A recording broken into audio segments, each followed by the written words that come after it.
Abdullah Furuncu, merhaba Emre Hocam. Diyanet Camiası'ndan Mehmet Arabacı hocamızı incelemenizi rica ediyorum. Ender seslerden biridir. Bakalım arkadaşlar tabii ki. Daha önce yaptım ama çok kısa yaptım. Bir kere bakmıştım. Diyanet. Şimdi ezan 5 oktav.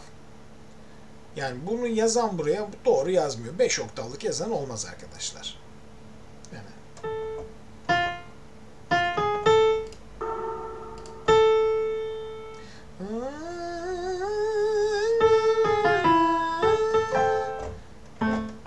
Muhtemelen yerinden icaz okuyor. Bakalım.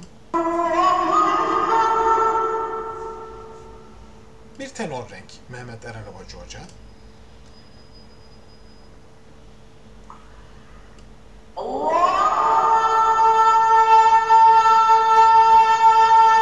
Genelde tüm müezzinlerde olan eli şuraya koyma vardır. Bir elinizi koyup şöyle şarkı söylerseniz sesin içeriden tekrar dönüp size geldiğini görürsünüz. Şimdi mikrofonla okuduğu için dışarıdan tekrar sesi duyuyor. Yani dışarıya sokağa çıkıyor ses ve tekrar içeri geliyor. O nedenle sürekli gecikme duyduğu için bunları yaşamamak için ve biraz daha kendini yakından duymak için bu şekilde alıyor. Bunu bilin, bu sebeple alıyorlar.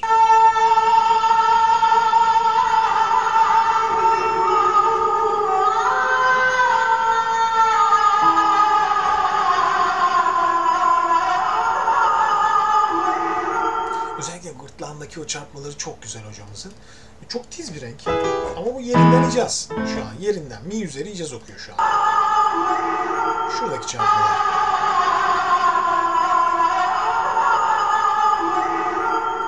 O çok güzel, çok tatlı bir ifadesi var o hareketin. Ama ben bu hareketleri herkeste gördüm mü? Yani Mehmet Arabacı Hoca'ya özgü bir numara gibi. Çok güzel.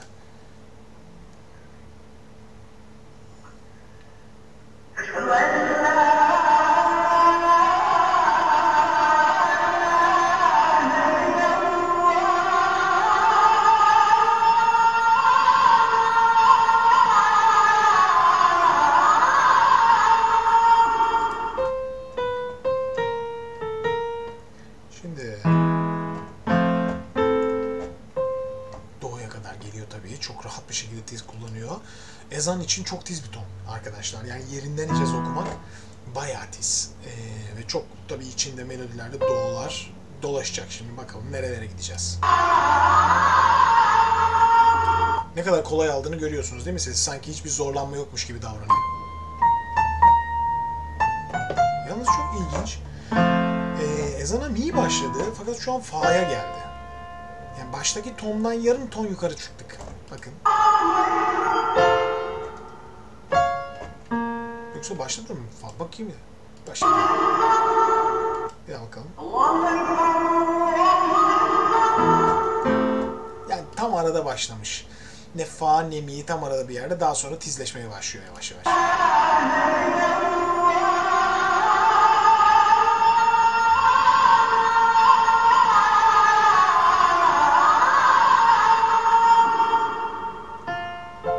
Şu an fa üzerinde okuyor ezanı. Yerinin yarım ses yukarısı. Çok tiz. Çok tiz.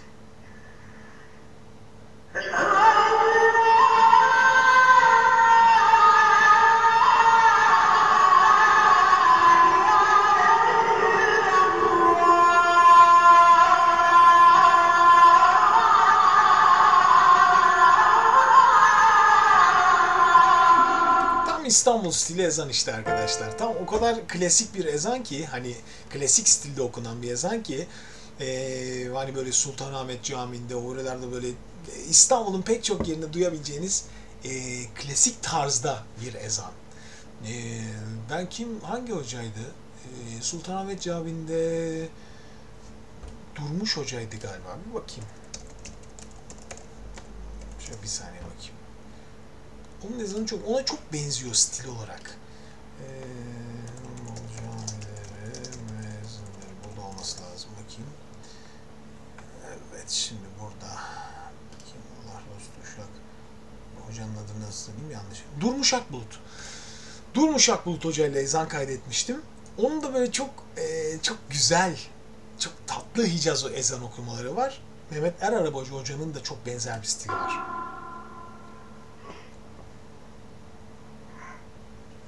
Şimdi bu asıl bölümler bunlar tabii. Buradan okuyup bakalım nerelere gideceğini göreceğiz.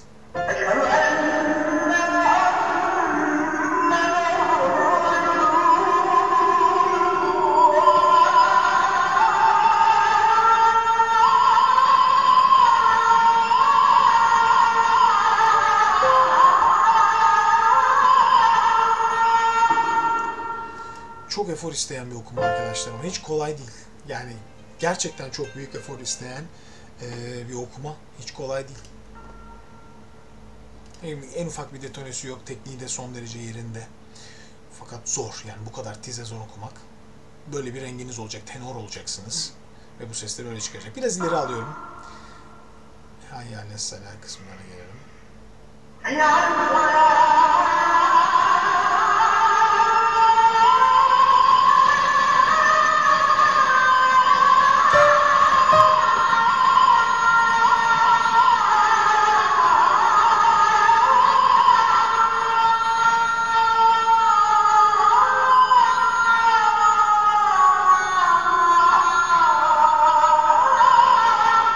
Yani görüyorsunuz ya nasıl bir mücadele. Bu tonda çünkü tutabilmek için çok büyük nefes harcamanız gerekiyor. Yani büyük nefes ve çok kuvvetli dokuyor. Sonuna geldiğinde yani resmen kendini geri atmış artık yorgunluktan. Fakat mi bemol çıktığı renk arkadaşlar tizde. Yani çok çok güzel bir ezan. Gerçekten çok usta bir tenor ezanı. Çok usta. Bakın.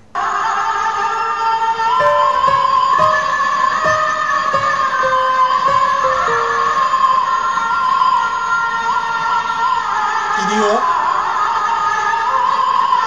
Tekrar dönüyor. Bitmiyor. Ve tekrar bir glissando.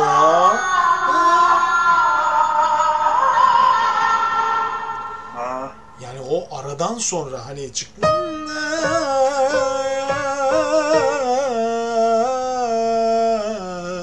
Bitirir gibi iniyor. Tekrar bir glissando ile aşağı gidip sonra gerçekten çok zor pasajlar.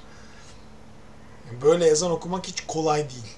Çok usta bir ses olmanız lazım ki bu kadar iyi okuyasınız. Yani bu seviyeye gelmeden de böyle bu tonlarda ezan okumamak lazım. Benim tavsiyem. Yani çıkıp hani mikrofonda bu seviyede bu kadar iyi okumuyorsanız denemeyin bile. Çok kötü sonuçlar olabilir çünkü arkadaşlar. Ya bu kadar iyi olun o zaman okuyun. Onun haricinde hiç kolay değil çünkü. Bol çalışması lazım bunun önceden. Çok çalışması lazım.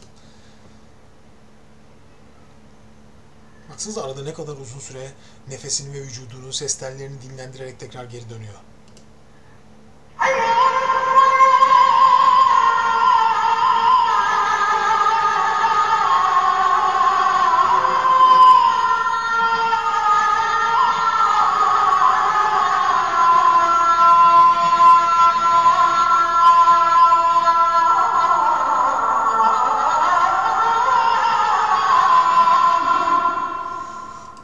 Son şuradaki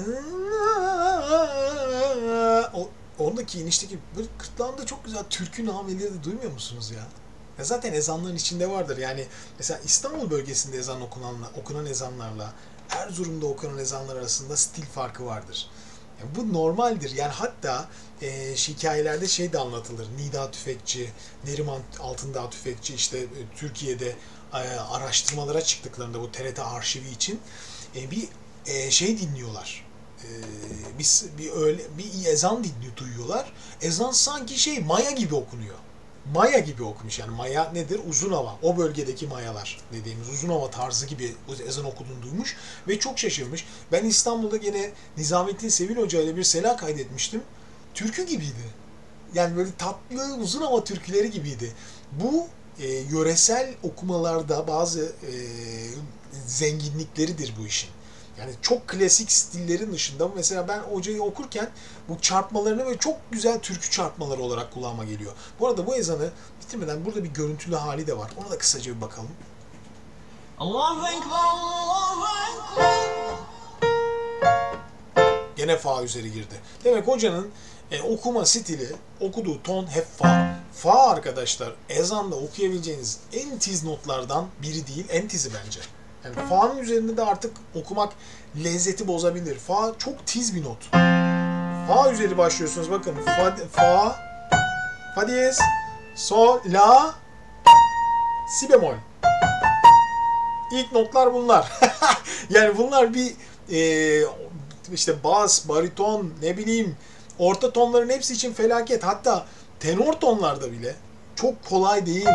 Başlangıç fa. Kafa sesiyle başlıyorsunuz. Hiç ses göğüste başlamıyor. Hiç orta tonda değil. Direkt kafada başlıyor yukarıda. Bir fa eksikti. Bakalım belki fa'da görürüz. Kısaca bakalım. Hayalet serelere bakalım.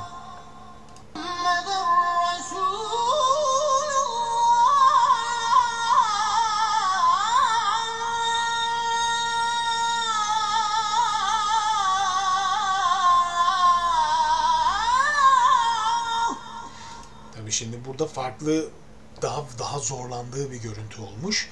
Sesler birazcık yorulmuş, boğazı yorulmuş. Hiç kolay değil. Dediğim ya bu fa'dan okumak yani zirve gibi. Yani bu Hicaz tonunda okunabileceğin zirvesi. Daha da okunmaz zaten. Ama buradan okumaya çalışmak da uzun ezanların içinde, uzun süreli ezanlarda ya bence çok yorar. Bizim İstanbul'da benim kaydettiğim hangisi vardı? Taksim'de Osman Ağa Camii, yanlış hatırlamamam lazım. Galiba öyleydi. İki müezzinimizi, Latif Hoca'yı kaydetmiştim. Bir beraber düet ezan kaydetmiştim fakat bu tonda değildi. Yani fa yerine ezana re'den hani daha düşük tonlardan başladığınız zaman daha güzel tiz gösterirsiniz. Ve tize çıktıkça da daha da büyük coşkuyu arttırırsınız. Yani burada çünkü çıkacak yer yok. Fa çıkabileceğiniz bir bemol var.